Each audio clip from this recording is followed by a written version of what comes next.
Movie की शुरुआत में हम एक ऐसे शहर को देखते हैं जिसकी हालत बहुत खराब होती है। पूरा शहर पूरी तरह से तबाह हो चुका होता है और वहाँ कहीं भी कोई इंसान नजर नहीं आता। मतलब वह पूरा शहर बिल्कुल सुनसान और वीरान होता है। ऐसा इसलिए होता है क्योंकि असल में पूरे शहर में बहुत खतरनाक रेडिएशन फैल जाता है। इस रेडिएशन की वजह से शहर के सारे लोग मर जाते हैं और जो लोग किसी तरह जिंदा बचे होते हैं वे बहुत मुश्किल से अपनी जिंदगी काट रहे होते हैं। अगले सीन में हम एना नाम की एक लड़की को देखते हैं। एना एक प्रोटेक्टिव सूट पहनकर शहर के अंदर जाती है। वो वहाँ कुछ जरूरी सामान लेने के लिए जाती है। जरूरी सामान लेने के बाद एना अपने घर वापस जाने के लिए निकल पड़ती है, लेकिन जैसे ही वो अपने घर के पास पहुंचती है तो वो तुरंत अपना प्रोटेक्टिव सूट उतार देती है। ऐसा इसलिए क्योंकि एना जहाँ रहती है वह जगह पहाड़ों और जंगलों से घिरी हुई होती है और इस वजह से वह इलाका पूरी तरह से सेफ होता है। घर पहुंचने के बाद एना अच्छे से नहाती है। वह खुद को पूरी तरह साफ करती है ताकि अगर उसकी बॉडी पर जरा भी रेडिएशन लगी हो तो वह पूरी तरह से हट जाए। यह सब करने के बाद एना सो जाती है। फिर अगले दिन एना अपने डॉग के साथ बाहर जाती है। वह अपने लगाए हुए ट्रैप को देखने जाती है जिससे उसे खाने के लिए कुछ मिल सके,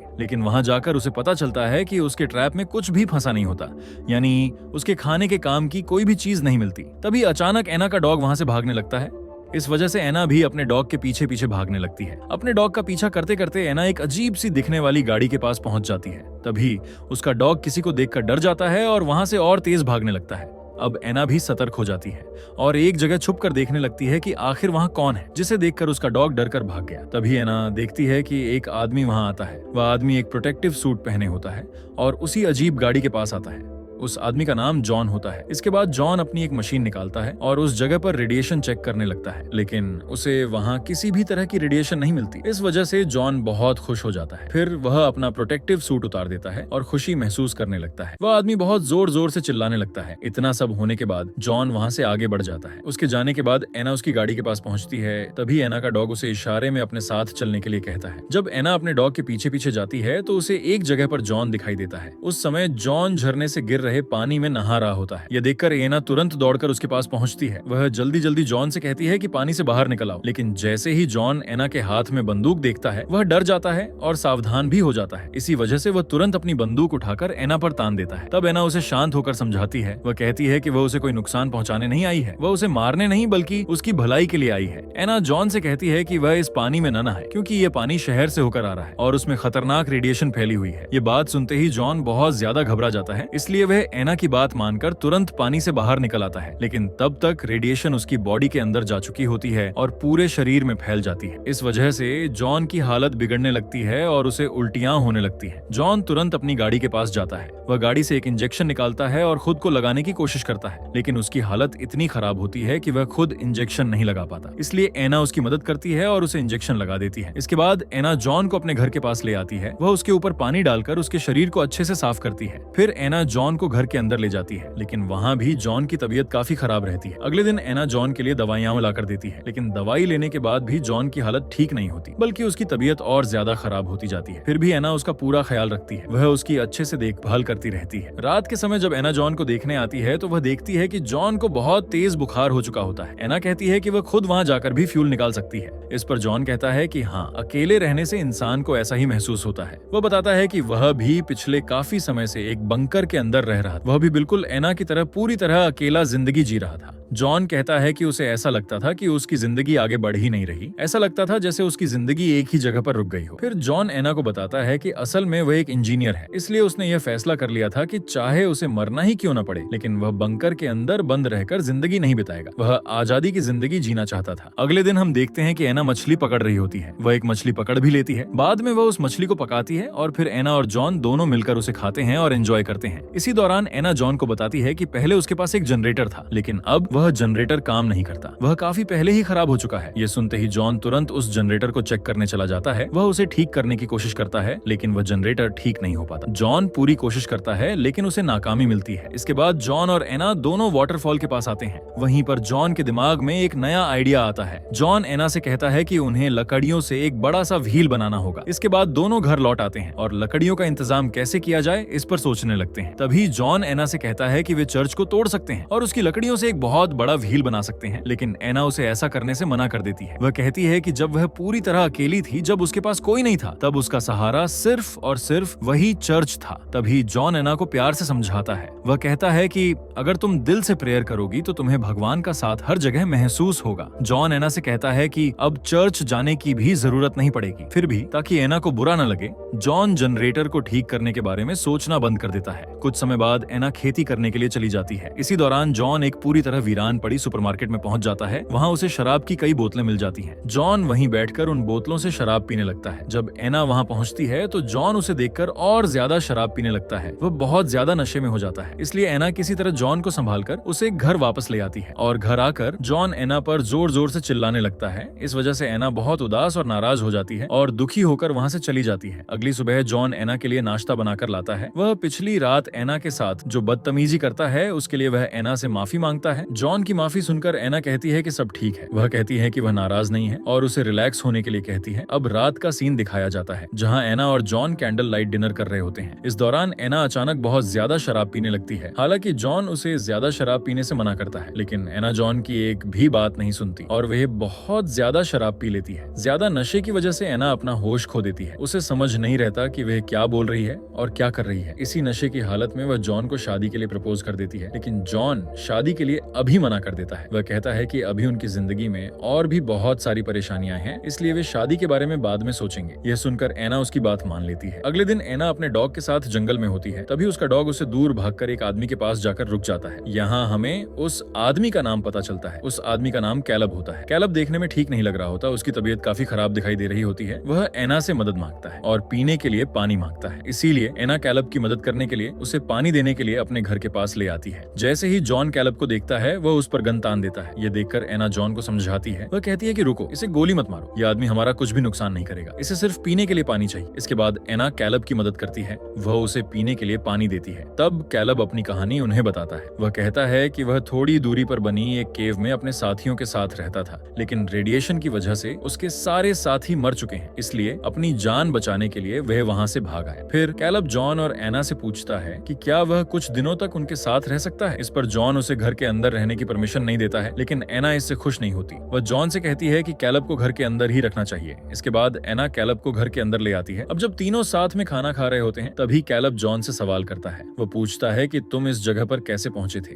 ये सुनकर जॉन अपनी कहानी बताता है। जॉन कहता है कि वह असल में नॉर्थ की तरफ जा रहा था, लेकिन तभी वहां से भागता हुआ एक छोटा लड़का आया। उस लड़के की उम्र काफी कम थी। उसकी हालत भी बहुत खराब लग रही थी। वह लड़का जॉन से उसका खाना चुराने की कोशिश कर रहा था, लेकिन रेडिएशन की वजह से कुछ ही देर में उसकी हालत और ज्यादा खराब हो गई। इसके बाद जॉन उस लड़के को वहीं छोड़कर इस तरफ आ गया। खाना खाने के बाद एना कैलब को उसका रूम दिखाती है। ये देखकर जॉन एना को समझाता है। वह कहता है कि तुम क्या कर रही हो, तुम इस आदमी के बारे में कुछ भी नहीं जानती, इसलिए तुम्हारे लिए बेहतर यही होगा कि तुम उससे दूर रहो। ये सुनकर एना जॉन से नाराज हो जाती है। वह कहती है कि जॉन, तुम क्या कह रहे हो? क्या तुम मुझ पर शक कर रहे हो? फिर एना जॉन से सवाल करती है। वह कहती है कि तुमने मुझे उस लड़के के बारे में पहले क्यों नहीं बताया? वही लड़का जो रेडिएशन से प्रभावित था, जिसे तुम अकेला छोड़कर यहाँ आ गए थे। ये सुनकर जॉन एना से कहता है कि एना, मैं तुम्हें ये बात बताना चाहता था, लेकिन मेरी हिम्मत ही नहीं हुई। जॉन कहता है कि मैं तुम्हें ये बात इसलिए नहीं बता पाया क्योंकि मुझे लगा शायद तुम ये सच सुन ही नहीं पाओगी। ये सुनकर एना उदास हो जाती है। वह कहती है कि मैंने अपने फादर को खो दिया और साथ ही मेरा भाई भी गायब हो गया। इसी वजह से अपनी पूरी फैमिली खोने के बाद मेरे अंदर अब बहुत हिम्मत आ चुकी है। मैं ये बात सुन सकती थी। एना की ये बात सुनकर जॉन आखिरकार सच बता ही देता है। वह कहता है कि वह लड़का असल में कोई और नहीं बल्कि तुम्हारा भाई ही था और उसी को मैंने गोली मार दी थी। ये सच जानकर एना पूरी तरह टूट जाती है। वह बहुत दुखी हो जाती है और रोने लगती है। ये देखकर जॉन उससे माफी मांगता है और इस बार भी एना उसे माफ कर देती है। अगले दिन जॉन और कैलब जंगल में शिकार करने जाते हैं। वहाँ वे एक ऑस्ट्रिच का शिकार करते हैं, फिर उसे घर ले आते हैं। रात में वे तीनों उस ऑस्ट्रिच को पकाकर डिनर करते हैं। इसी दौरान फिर से उस व्हील को बनाने की बात शुरू होती है। तब कैलब जॉन से कहता है कि व्हील बनाने के लिए चर्च को तोड़ना ठीक नहीं है और ना ही हमें ऐसा करना चाहिए, क्योंकि चर्च प्रे करने के लिए एक बहुत अच्छी जगह है, इसलिए हमें उसे किसी भी तरह का नुकसान नहीं पहुंचाना चाहिए। लेकिन इस बार एना जॉन से कहती है कि तुम्हें जो सही लगे तुम वही करो, मैं तुम्हारे हर फैसले में तुम्हारा पूरा साथ दूंगी। एना की ये बात सुनकर जॉन चर्च तोड़ने के लिए मान जाता और अगले ही दिन वे तीनों चर्च को तोड़कर व्हील बनाने में लग जाते हैं। धीरे धीरे एना और कैलब एक दूसरे के काफी करीब आने लगते हैं। वे दोनों एक दूसरे के साथ ज्यादा वक्त बिताने लगते हैं। ये सब देखकर जॉन को बिल्कुल भी अच्छा नहीं लगता।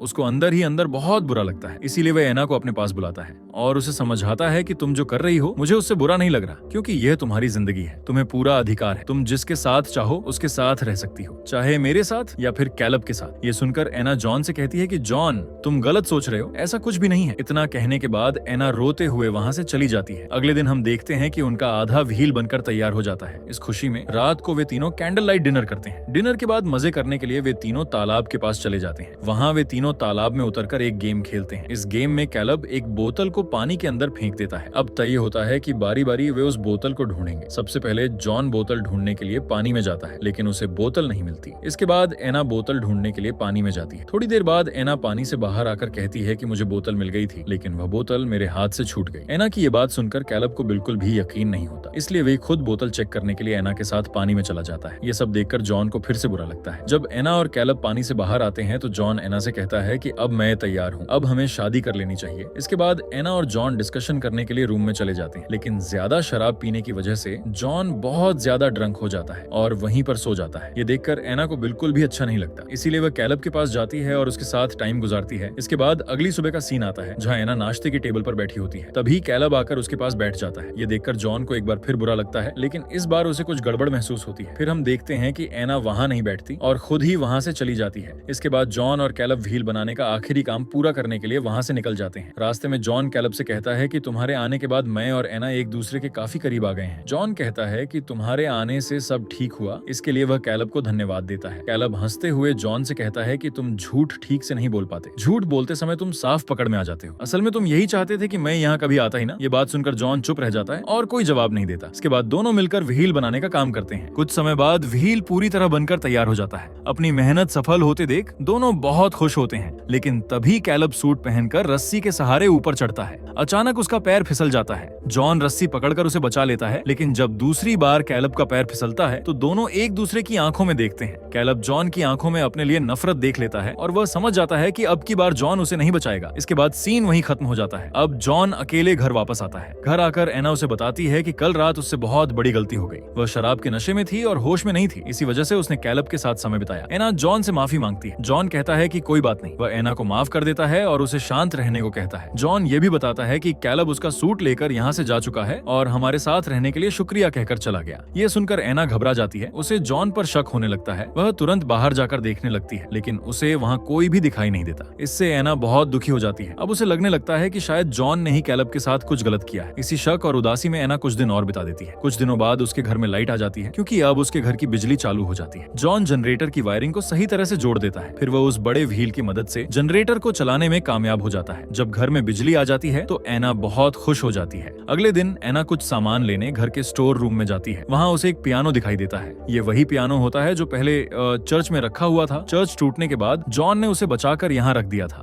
अब एना उस पियानो को बजाने लगती है। थोड़ी देर बाद जॉन भी वहाँ आ जाता है, लेकिन अब एना की नजरों में जॉन के लिए पहले जैसा भरोसा नहीं होता। उसकी आंखों से साफ पता चलता है कि उसे सच्चाई समझ में आ चुकी है। एना समझ जाती है कि कैलब के साथ जो हुआ उसके पीछे जॉन ही था। अब उसका जॉन पर से पूरा भरोसा टूट चुका होता है। इस सच्चाई का एहसास एना को अंदर से तोड़ देता है। वह उदास मन से पियानो बजाती रहती है। दूसरी तरफ जॉन चुपचाप वहीं पियानो सुनता रहता है। दोनों एक ही जगह होते हुए भी एक दूसरे से बहुत दूर होते हैं। इसी भावुक और रहस्यमय पल के साथ यह मूवी खत्म हो जाती है। अगर वीडियो पसंद आए तो लाइक करें और हमारे चैनल को सब्सक्राइब करें। Thanks for watching.